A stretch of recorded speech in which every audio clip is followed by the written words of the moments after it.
dialing in or viewing us this session this morning.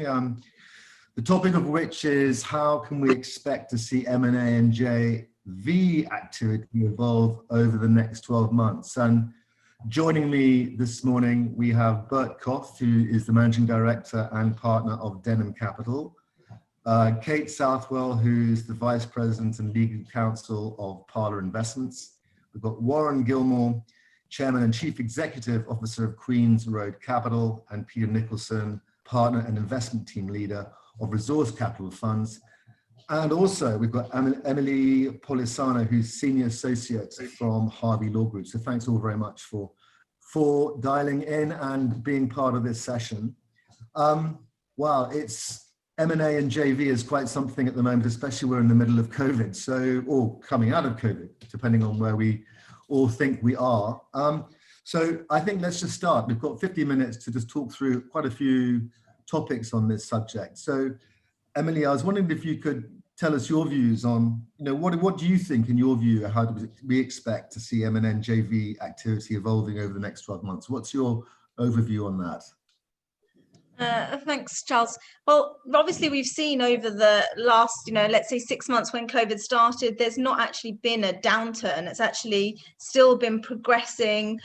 Companies are looking at new opportunities to either merge or, do a joint venture together to kind of, take advantage of the situations and, let's say, develop and take over and diversify the risk and things like that, which is what's been happening.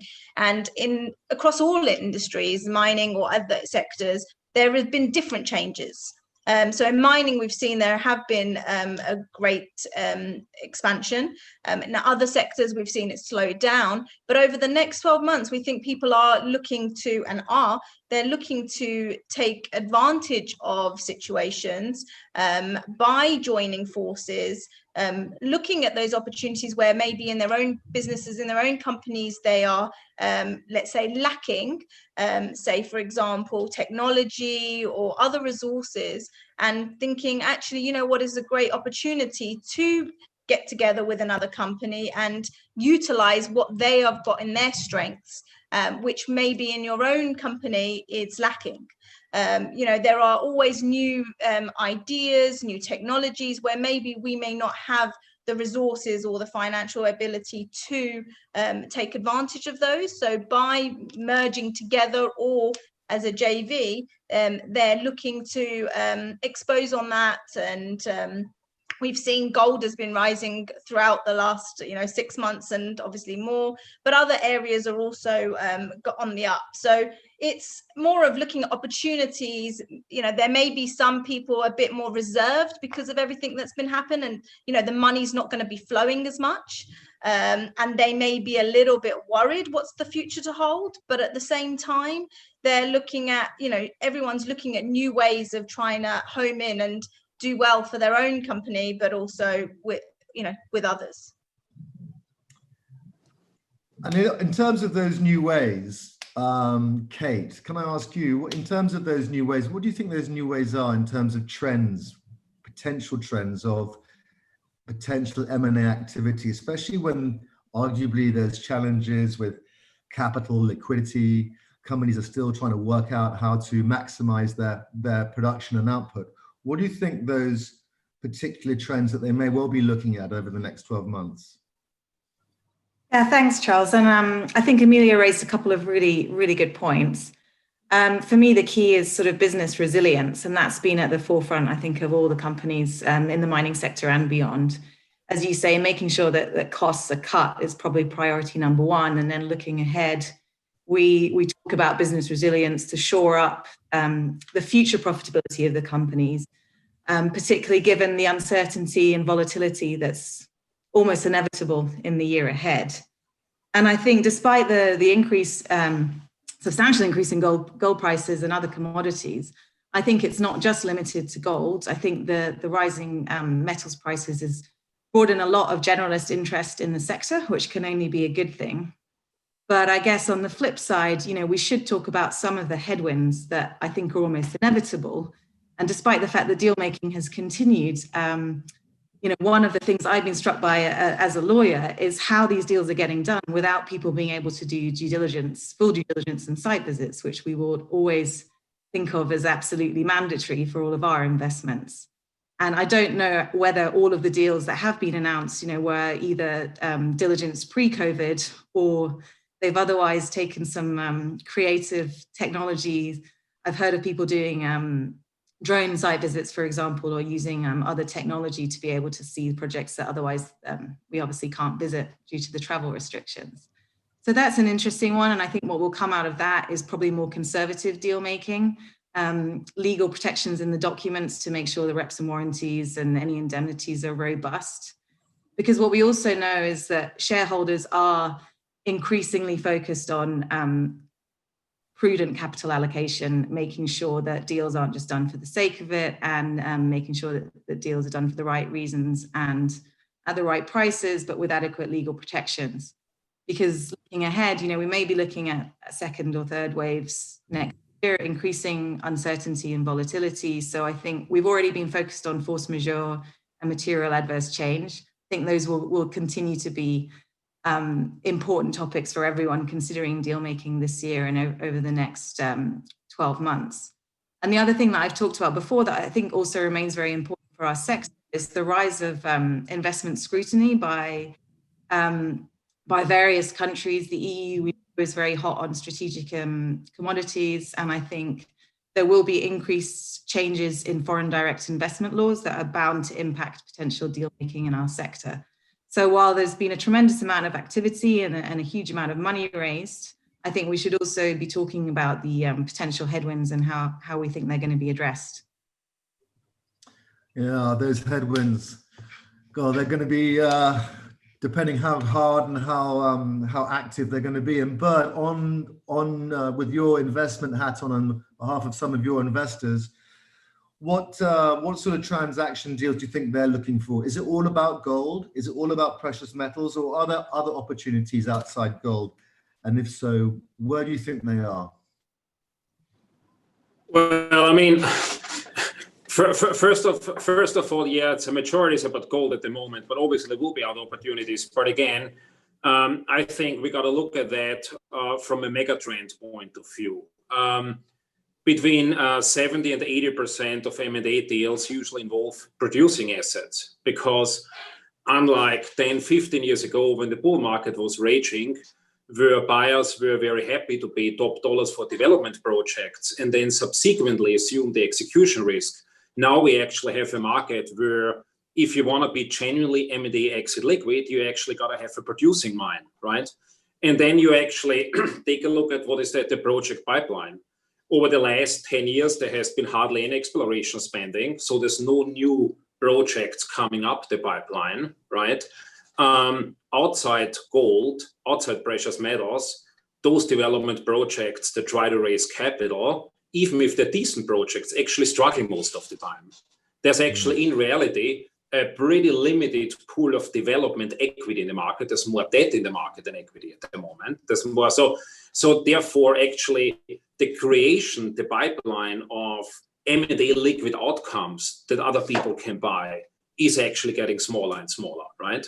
I mean, if you look, for example, in the Australian marketplace, and probably Peter will be able to confirm that, right? If you look at the assets that are out there, the reason why they're available for M&A is because they got a lot of hair on them, and they actually have so much hair on them and so many legacy problems that it's almost pre-programmed that you're going to lose your money, if you're going to engage, right?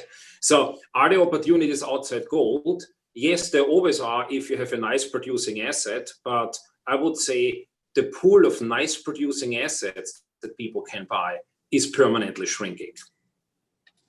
And is that shrinking because of the global situation of the economy, or is that just the state of the actual mining sector itself?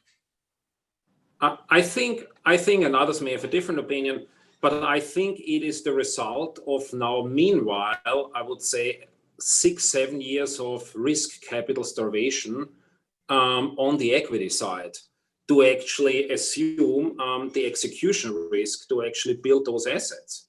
Because when you build those mines, 8 times out of 10, something actually does not go according to plan, right? And so I would argue there's actually fewer and fewer pools of capital out there who are actually willing to assume the execution risk on the equity side. And part of the institutional private equity response to the execution risk is the emergence of all these specialized mining debt funds, right? But the fact is you still need a significant chunk of equity to build those mines.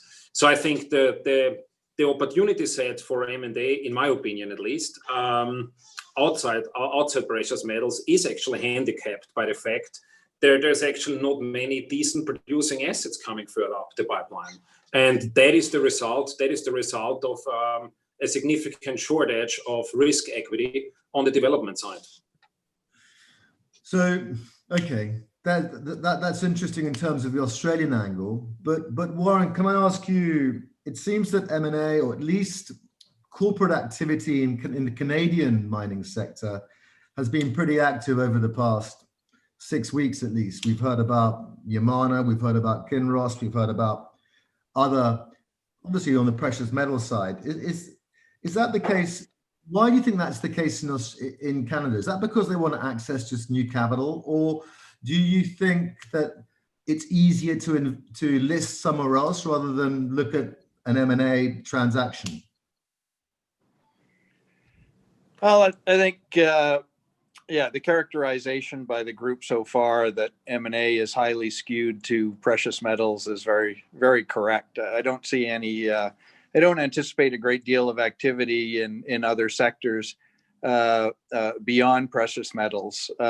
In part, as Bert says, there aren't that many attractive opportunities out there and assets that one must have.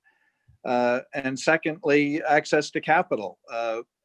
There's a lot of money to be taken off the table on the precious metal side. There really isn't that much capital that's being made available either by the public markets or private markets to the base metal and energy metal sectors, if you will. So M&A follows the money, and whether you're a junior trying to acquire an asset off of a medium or large gold company in Canada, or if you're a mid-sized company trying to combine with another mid-sized company to reach the golden ring, if you will, of larger market cap, greater liquidity, and therefore access to a greater population of institutions across the world. It's all about having access to capital to fund that acquisition. And right now, that capital is being thrown at the precious metal sector, and it will continue to be so, I think, for the next 12, 18 months anyway. And do you think, Warren, that there's an acceleration of Canadian mining companies looking to come to London because they believe that there's a new pool of investment of these generalist investors who need that access to precious metal stocks, or is it just because of a high gold price? Yeah, I think that was a move in part in desperation pre-COVID and pre this market move. You saw companies like Pure Gold and Taseko, et cetera, that were looking to broaden their base. But frankly, I don't think they need to broaden their base anymore. I think the world has changed since those movements to the London market occurred, and people are busier and have plenty of access to capital, frankly, in Toronto and New York. So there'll probably be less of a move to other capital markets. People will stick to their home market and just take care of business from there. Okay. And Peter, one question for you, just to change subject slightly. I wanted to ask you, what's your view on the outlook of the sort of public versus private mining M&A in terms of the differential, and where do you think they are going to try and look for opportunities as we come out of COVID, or even how to try and weather a possible second or third outbreak? Yeah, so it's an interesting dynamic, I think, and pulling from a few comments already made. The difficulty in doing due diligence means I think there'll be a preference of people to go with public M&A because they can rely on some of the protections from the listing rules that exist that you don't get in the private sector. But the counter to that is in the private sector, you can have negotiated deals. And so you can start looking at structuring a lot more than you can in the public space, such that you're starting to defer payments, defer consideration to make sure that some elements come through, be that commodity pricing or permitting risk, or even just operational recommencement, because we've seen, whilst broadly globally, the mining industry is being classified as a critical industry. And we have seen in some pockets it's been shut down, but then allowed to restart quickly. No one has a clear path forward as to what will happen and how it will go forward. Certainly we're seeing that whilst mining construction projects are still going ahead, the social distancing rules and regulations are adding considerable cost to a mine development project. Because if you think about even just a workers' camp, for accommodation, when you have to start putting social distancing in, you suddenly start needing more accommodation, more space, just to be able to meet those requirements. And you can't put a bigger roof over someone's head without having to pay for that. So there's a lot of implications that come with all of that. So I think it'll be interesting to see how it pans out. Certainly the courtships that were occurring pre-COVID are the ones that are most likely to be consummated. And I think, as I said, that there'll be a preference for the public, but where people have a relationship with a private company, they'll prefer to go down that route. But we'll see a lot more structuring coming into play, which might make it harder for the public markets, if you've got a public company dealing with a private, to understand and digest that. And broadly speaking, I think the markets will follow the money. The question isn't around, is there money there in the base metals in terms of supply? The question is more around the demand destruction that's been seen on the other side because of the COVID and how that's impacting. So there's a lot at play, a lot of difficult things to wrap your head around. And generally, what you see in those environments is the traders love it. They love volatility, they love uncertainty, they can make money out of that.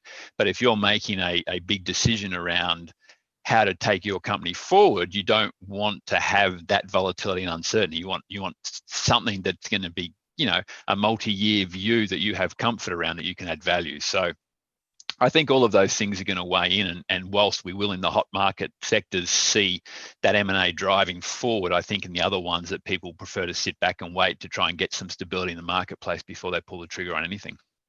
Mm. And Amelia, in terms of with your legal hat on, what do you think the big legal headaches are for your clients, and when you're giving advice in terms of corporates who are looking at M&A, especially when there's so many moving pieces and parts with regards to the whole mining sector at the moment? Well, I just wanted to quickly add something to what Peter was saying. I think some of the things that we've also seen is that there is some unlikely relationships being formed as well, because obviously the industries that are going towards relationships where the money is, they need obviously finances, and obviously we've seen some China deals being taken over. And therefore, as a result, there will be unlikely relationships that people may not have anticipated being formed in order to achieve their goal, or those that have the appetite or the higher risk aspects of it. And that's why we've actually seen in not just mining, but in other sectors, that people are forming joint ventures because of those unlikely people that were, say, the underdogs. They're thinking, actually, what we need to do to survive in order to survive this situation and move forward and actually make a good go of it, is they're thinking we need different support. We need to draw on those things that maybe we wouldn't have considered previously, but actually in order to survive, to be able to sustain that relationship and develop and become a primary force in it. That's why we are looking to do those things. And things that I touched on before in one of the other seminars was the different mobility issues, because obviously we do mostly immigration, and the global mobility between the the companies, and the ability to move workforce across the different industries, and including the mining industries, and having that ability to use those employees where and when they need it. And obviously with M&As happening and JVs happening, there's been some restrictions, there's been some things that they cannot move forward on. And as such, companies are looking at different opportunities and an ability to do it. But I think there will be some, when we say to clients, is that you shouldn't really rule out things. You have to look at what you're trying to achieve. are you trying to get, and then how are you going to achieve that, whether that is an unlikely relationship, whether it is, you know, bringing in those different expertise in order to do it. Okay. And talking about JV deals, Kate, which sort of M&A JV deals do you think, I mean, there haven't been an enormous amount, but what sort of JV deals have caught your eye over the past 6 months? And where do you think that activity may shift looking ahead? Well, you know, I picked one that just caught my eye because it's not only recent but pretty extraordinary, both in quantum and in the commodity. So, I mean, I've been watching with interest the announcement of Orion's acquisition of 1.3 billion worth of land in Wyoming, relating to a commodity called trona that I don't know about you, but I hadn't heard of until a couple of weeks ago. Turns out that trona is something that is one of these things that is used in almost everything. So I think what this speaks to, and I, you know, I don't have the benefit of the thinking behind the deal, but what it speaks to is a certain amount of creativity in people looking beyond the traditional, you know, assets that we've been focused on in the past, and perhaps commodities that we've been focused on in the past. And, you know, what is really bold and aggressive deal making, and opportunistically taking advantage of, you know, where we are in the cycle, and thinking outside the box. So I think that's an interesting thematic to take us into the next 12 months. And Bert, with regards to looking forward as well, obviously we talked about a few moments ago that it seems to be about precious metals at the moment. We've seen copper price strengthening as well. There has been a lull with battery metals, but if in terms of other activity, I mean, there's one other subject with regards to mining technology, trying to lower carbon footprint in terms of the sort of not the indirect mining opportunities for mining companies to look at with regards to M&A, rather than just buying another producing asset. Without putting words in your mouth, what other areas or sectors are you looking at or think may happen over the next few months? Well, you know, as you say, there. Oh, apologies. Is that a question for Bert? Yeah, for Bert. But Kate, please jump in if he's missing something. Apologies. No, let me over to you, Bert. No, I apologize from the connection. I didn't catch 20% of what Charles was saying. So if I answer the wrong question, apologies in advance. Now, we do not do mining technology, so I really don't want to comment on that. I also want to say there is no one who can with any authority say that there's going to be more copper M&A or more bauxite M&A or more aluminium M&A, etc., etc. So nobody has a crystal ball, and therefore, in my opinion, nobody can really articulate a forecast that is genuinely defensible. I think the single most important thing that needs to change for more M&A to happen is better travel logistics. And I know everybody's heard this before, but I just want, we had 4 deals in execution, 3 on the exit side, JV, and 1 on the inbound investment side, and all 4 of them were paused because of inability for parties or ourselves to do physical due diligence. So, and having somebody running around with a GoPro camera and filming, or having a little drone flying around, that is no substitute to real due diligence. Yeah. Because you cannot believe what people tell you. You also cannot believe what public companies tell you. When you actually open the hood of the car and you look underneath in a very careful manner, you find lots of stuff that's never found its way into the public domain in terms of information. So there is nothing that can replace real due diligence. Real due diligence means you have your people going to the core shed and taking a look at the QC procedures. Real due diligence means that you have people running around next to the processing plant and looking, are there any signs of kind of a concentrate spill, because that gives you an indication how well the plant is run. Then in the evening, you sit together with the kind of lower ranking geologists and have a beer, and so there's nothing that can replace that. So the ability to carry out genuine due diligence, again, is the single most important catalyst of what's going to happen next in mining M&A. irrespective if it's gold or silver or platinum or coal or whatever. So for me, that's the single most important. Everything else is just speculation. Okay. And Kate, go ahead. Sorry to cut you off there, but in terms of on the tech side, as Bert said, that's not part of what he looks at, but on the tech side, do you think that's something that might... Yeah, I mean, I think a lot of, sorry, apologies, I think the signal's a bit poor from where I am. Certainly it is a tremendous focus for mining companies, and there's a lot of interesting tech out there. Whether or not people are going to push the button to spend large amounts of money on it in this environment, again, with people are looking to control costs rather than ramp up R&D spending. So there's a bit of a trade-off. I mean, I do think the battery metal space remains incredibly important. And we've seen a pickup in cobalt prices as a result. And interestingly, to Peter's point, although there is a lot of demand disruption, there's a lot of supply disruption as well. So in the cobalt space, we've seen recovery of cobalt prices already, and we expect that to go further.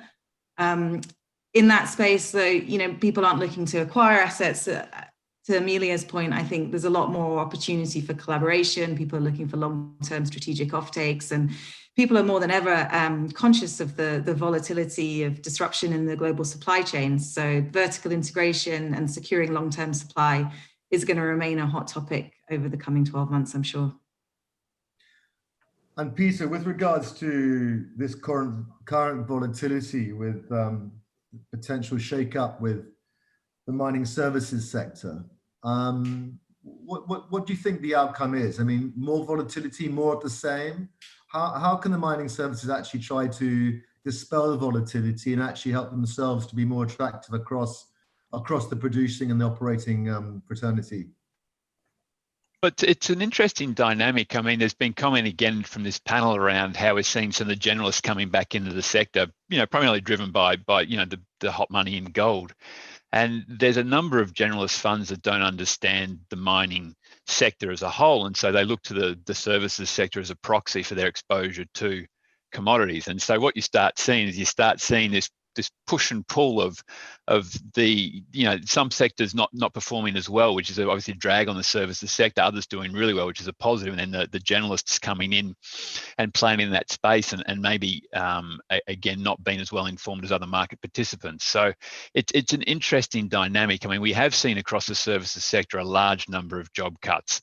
As I said, the industry as a whole has been deemed to be essential, but people have paused on moving things forward until they get more stability, and that impacts directly on the services sector. So if you're talking about engineering companies and mine construction and doing those sorts of things, or mine expansions, there's been a lot of demand destruction in that area. And I think what we could see is a number of companies start to have a hard look about whether their mining divisions are core to the overall business or not.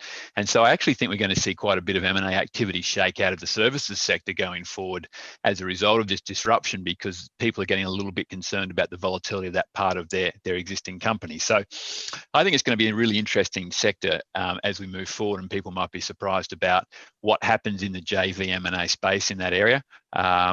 There's certainly going to be opportunity, but I think what we'll also see is as we come out of the uncertain period and people start to ramp up and catch up, there'll be a big demand that drives that through. And so we might actually see some of the hot money go into that sector as well. So for us, we think it's something to watch.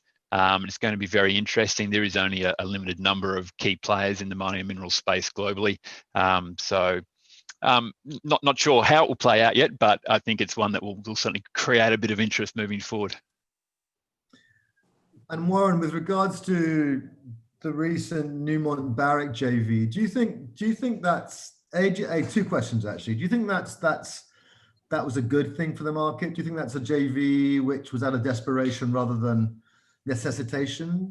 And also, do you think that these big senior mining companies, do you think they should be looking at organic growth rather than the shortcut of JV? What's your view on that?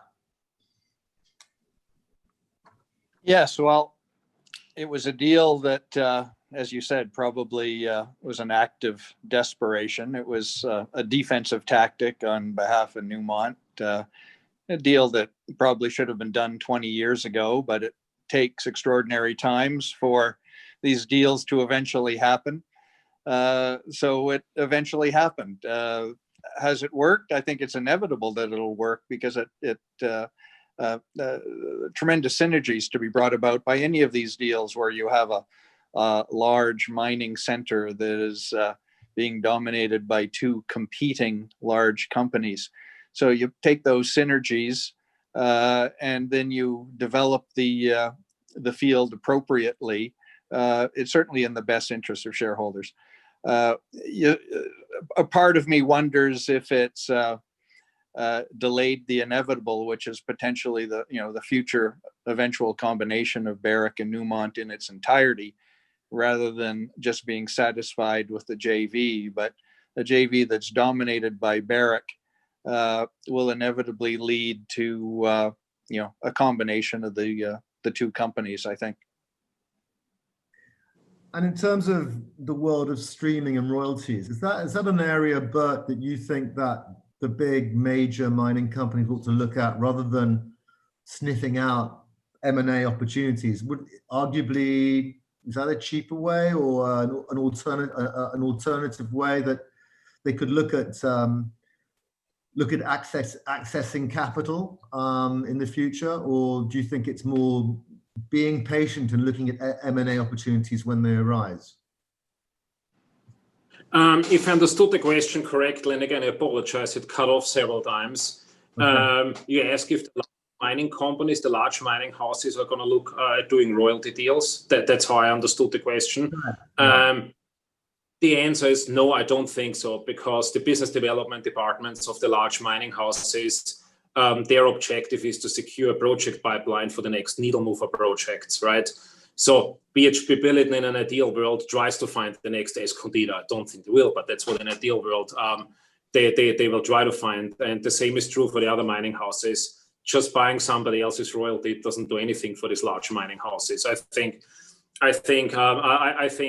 royalties are basically, that's for the royalty players, yeah, and for the investors who seek exposure to those royalties. Now, needless to say, as part of the overall financing mix, if you put all the mining houses aside at the moment, yeah, the large ones, as overall kind of part of the development financing mix, right? If a project is low enough on the cost curve that it can sustain a royalty, then peeling off a royalty as part of the financing package, that's legitimate, right? But as far as M&A and royalties go, yeah, part of the acquisition financing package in selected situations, yes. And larger royalty companies buying smaller royalty companies or smaller streams. So yeah, I think, but at that overall, I think you're talking a pretty small percentage of the overall M&A universe here. That's not the mainstream M&A. And Kate, in terms of this ESG, the ESG world, which is becoming more and more important, do you think that's an area for the generalist investors to consider, even more importantly with regards to M&A, or even with regards to considering a mining investment right now or looking over the next 12 months? Yeah, no, I think right now it's absolutely a question at the forefront of all the generalist investors. And I think that, the mining sector is kidding itself if it thinks it can, hide from the ESG ratings and the importance that both the financiers and the investors themselves are going to put on these projects. I think if you're any CEO or board, you'd be incredibly concerned at looking at an acquisition that had any kind of hair on it from an ESG perspective. And I think we're going to see a real differentiation in terms of companies that, are not just talking the talk in terms of putting out a sustainability report and mentioning it a few times on their website, but really who are, creating sustainable projects, who are interacting successfully with local communities. I mean, COVID has really put that lens on the mining industry more than ever. The safety of our people and our workforce has got to be the number one priority. But then looking at that, the interaction with communities, the board strategy to deal with climate change, these are questions that investors are going to be asking. So if you're looking at a target and that target isn't ticking all the boxes and you're not doing a thorough ESG analysis of that asset, then I think you're kidding yourself. You're going to end up with a bit of a dud in the future. And Amelia, on that is, I mean, I totally agree with Kate, and I think everyone, majority of mining companies, especially the big producers, have really dusted off their old CSR pamphlet or brochure, and they've now made it much more into a volume called ESG. The whole thing's evolved.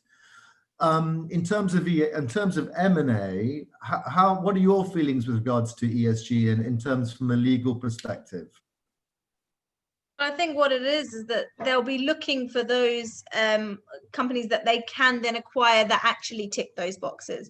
Rather, they might not, naturally develop it themselves. They're looking to actually acquire it from someone else and actually put it as part of their, as part of their core details. So it's strategy. It's I think people are all looking for more of a can-do attitude rather than a cannot. So if they can't do it themselves organically, then they'll look to purchase and acquire it a different way in order to tick that boxes to satisfy the shareholders, satisfy the board, as Kate was saying. Is you have to look outside the the normal box. You have to look outside and see which ways they can deal with it in order to satisfy all the requirements that are needed. And even going back to the whole due diligence, people can't be on the ground, they can't do it. And as lawyers, we're looking at ways to always protect our clients, whether there's got to be additional clauses in there to allow our clients to be able to have that get out clause if things go wrong, because we can't do all those things anymore. But who would have thought, 12 months ago that we would all be doing a Zoom call and doing conferences with all of us in different countries? It's the same sort of thing. You're looking at new ways of dealing with it. You're looking at new opportunities for your own company in enabling you to move forward, whether it is by M&A, JV, or another reason. Yeah, and Peter, on that, what do you think those new ways are for mining companies to showcase themselves with regard to ESG in certain ways, which arguably could make themselves a little bit more attractive in the shop window if they were looking to be acquired, or if a company was looking at acquiring them, whether it's particular technology or clean technology or carbon footprint? What do you think those areas would be that mining companies would need to look at and develop if they were looking to acquire or be acquired? Look, I think importantly, we've gone in the last 10 years from ESG value add being an esoteric concept that people couldn't value to it now being something that's very clearly valued in the marketplace, and there's true hard dollars that can be attributed to that sector. So I think it's not rocket science. Obviously, people need to be very cognizant. There's different rules around the world, and no country wants a mining company to say, we're going to operate to world's best standard. What they want to hear is we're going to operate to the better standard of your standards, or world best practice. So I think you need to start there and recognize the environment you're in. You need to have the good social program locally, and then you need to be doing things like getting local consultants in who understand those two regulatory environments, being the global one and also the local one you're operating, and be doing gap analysis to the Equator principles, to the PRI, which is another environmental reporting thing. There's a number of standards out there, and you can be positioning yourselves that way. We had an investment in Senegal, and it added incredible value through their ESG program. They created microloans and helped form sort of like this little market garden next to the mine site, and they bought from that. And there's now a countrywide market farmers co-op that sort of precipitated from this little sort of mine exploration camp in the middle of Senegal. So I think you can really see the value add that comes with it. And we exited that investment, and it got taken over by a bigger company, and they took that team and made them their core team for the bigger company. So there's definitely real attraction and value add that comes with that. And I think there's just morally and ethically so much that we can do as an industry that creates benefit, and you leave that lasting legacy. So it's a fantastic area for people to be focusing on. And Warren, I just want to continue this theme just for a little bit with a sort of investor's hat on, in terms of there is a big fad to try and attract the generalist investor community, whether it's in the UK or across Europe, whether it's North American or Americana mining companies, or even Australian ones. what do you think those generalist investors are looking at in terms of making sure that mining companies are doing the right thing morally with an ESG focus which would ensure them that they're actually going to write a check and make an investment? What do you think those aspects are? Well, I would put a finer point on it. Not just generalist investors, but resource investors, private equity investors. Everyone is incredibly focused on the social license part of ESG. That is something that has a binary impact on a company's ability to build and operate a mine. If you don't have local support and strong local support, inevitably you're going to have problems, and inevitably that is a project that either one should not invest in or frankly shouldn't even be built. So one needs to assume, I think, at this level that environmental best practices will be adopted, corporate governance best practices will be adopted. The biggest variable in the ESG is the local social license. Each project is different, each country is different, each community is different, and big and small companies alike deal with it in incredibly different ways. And that's one of the things that Bert alluded to in terms of due diligence.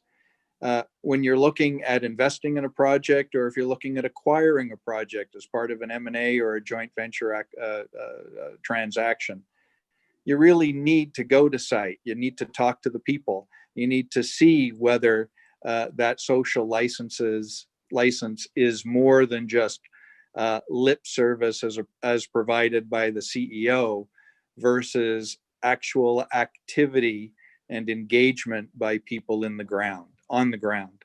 And that, I think, is a big variable. So, Bert, going on Warren's point, it's the lack of access with due diligence, which actually is going to decelerate, would you say, M&A activity in the near term? It for sure. I mean, we see it in our own experience. There were 4 processes on the way, on the in and out, and none of them came to conclusion because of due diligence issues. So the answer is an affirmative yes, that this is an obstacle to getting deals done, because even if you got an ESB, kind of a closure CP that you got to be able to conclude due diligence, how long can that be standing out there? And then there's also a number of deals where the catalyst for the deal is, for example, a specific financing need or something like that, where actually the counterparty has a certain fuse burning, right? So they also can't sit around and wait kind of for 6 or 7 or 9 months until somebody shows up for due diligence. Now, what that actually really translates into, at least for us as a private equity firm in the deal making, is that we essentially force rank our deal pipeline in terms of, is it in a jurisdiction where there's a critical mass of local engineering talent who we can mobilize from afar and we actually trust their judgment? That is a key deal selection criterion right now, that actually you're actually able to mobilize people in certain places and they don't have to travel, they don't have to jump on a plane. Now, that then by definition means that there's quite a number of jurisdictions where the deals are not going to happen, all other things being equal, right? I mean, if you have to wait for several months until the president or the minister signs off that a charter plane is allowed to land in a certain country, we had it recently, right? And obviously that means that the deal is not going to happen. It falls in the category of why bother, because time is money, and the day only has 24 hours. So the question is then, how do you rationally organize your time and your efforts? And it boils down to maybe only the limited number of opportunities that are in jurisdictions where you can trust the locally available engineering consultants. Yeah, maybe only in those jurisdictions then deals can happen. And therefore, interestingly, I mean, Kate, one for you, as Bert said, time is money. But then you look at those development mining, the sort of development mining sector, those mining companies that are looking to accelerate their operations to either increase production or actually hit production. Surely those are the companies who arguably are going to be possibly suffering because they need the capital to accelerate their operations. Therefore, if due diligence can't be accessed, then arguably for private equity, there may be some interesting cheap opportunities on the table because they're just desperate for capital. Yeah, for sure. And I mean, it touches on one of my previous comments that it is an opportunistic time, and it favors the bold and favors those who can find, as Bert says, assets in a jurisdiction maybe they're comfortable with, or maybe they've done previous DD on before. But it's certainly an opportunistic environment. And maybe just to add, I mean, although it may, from a sort of capital raising perspective, look challenging. I mean, I was surprised myself to read that the amount raised, I believe, on the TSX and TSXV to date this year has actually exceeded what was raised in 2019 despite COVID. So there is money being raised. It's certainly a challenging environment, there's no mistake, but I think there are still some projects, albeit, you know, perhaps the slightly better projects that are getting funded this year, and that will be a differentiation. So perhaps there'll be opportunities, but certainly challenges for development projects that aren't able to raise money this year. Okay, so therefore, Peter, one for you. So the narrow balance between opportunities and challenges, does that for resources funds and private equity, does that cross a line through geopolitical areas, geographic areas? Do those challenges and those opportunities, do they become geographic, or is it something that you look at case by case? Look, that's always been there, and I think it's something that will always be case by case, regardless of the environment. I think, you know, the one thing that private equity is meant to be better at than anybody else is actually pricing risk. Now, risk is all risk. You can't just say, "Oh, we've got COVID, so we have to price COVID." You have to price all risk, and so I think that's where we should be separating ourselves from other investors. And as a result, all of that comes into play. And people will have different views of that risk depending on relationships or prior experiences or whatever it might be. But ultimately, we're going to price risk and look for an appropriate return for that risk. Everyone understands the risk return seesaw. Not many people can change that seesaw, and please call me if you can. But broadly speaking, it's understanding that risk and then making sure that your likely return is commensurate for the risk that you're taking on. And the lack of site visits is you know, a massive feeder into that risk profile. So I think, you know, one of the things that as an industry we're probably poor at doing is just recognizing the interconnectivity of the world.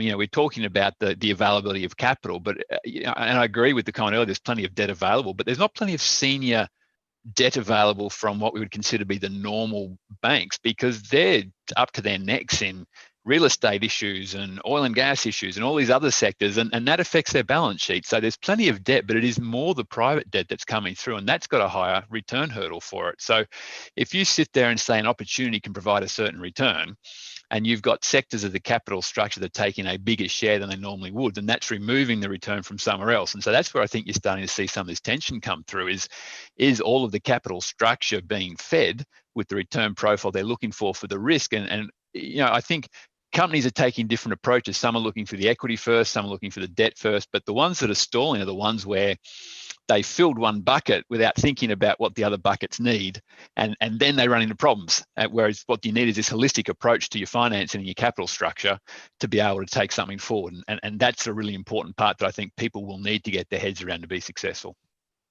Yeah, and in the perfect world, every mining company just wants free cash flow. And if that's the case, then they don't have to look at outside investment. But Warren, that's not easy nowadays, is it? For a mining company to be completely determined, to be completely au fait with their own free cash flow, because of course they want to expand.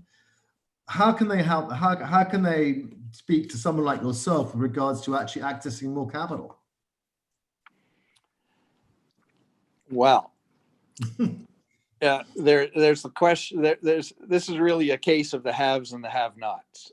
I mean, obviously, the big integrated companies, even the medium-sized companies right now, are doing extraordinarily well. You know, whether you're a Rio Tinto, an Anglo, you know, or even getting down to a Hudbay, at these metal prices, you know, whether it's iron ore or copper, everyone makes money. If you're not making money today, you're in big trouble.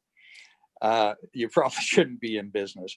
So the larger companies that are in production, they've got a hell of a lot of free cash flow. So they're in good shape. There isn't a great deal of demand yet from shareholders to translate that free cash flow into growth. Not many companies, not many CEOs, not many boards have a mandate to grow. A bit of a leftover vestige of the excesses of 2008 and 2007 and 2006. And the boards have largely taken it on the chin and stripped their CEOs of an ability to grow the company. So everyone is more than happy to take that free cash flow in the form of dividends and limit the company's future growth prospects, which at the end of the day for developing companies is a good thing, because it will ultimately lead to higher metal prices. If you're a gold company, you got access to tons of capital, whether it's straight equity capital, traditional debt, or as we talked about earlier, this tremendous financing engine called royalties these days, which is tremendously low cost of capital source of funding for precious metal companies. So companies that all fall into those buckets, of which a big part of the world, the global industries market cap is located, they don't have to worry about funding at all.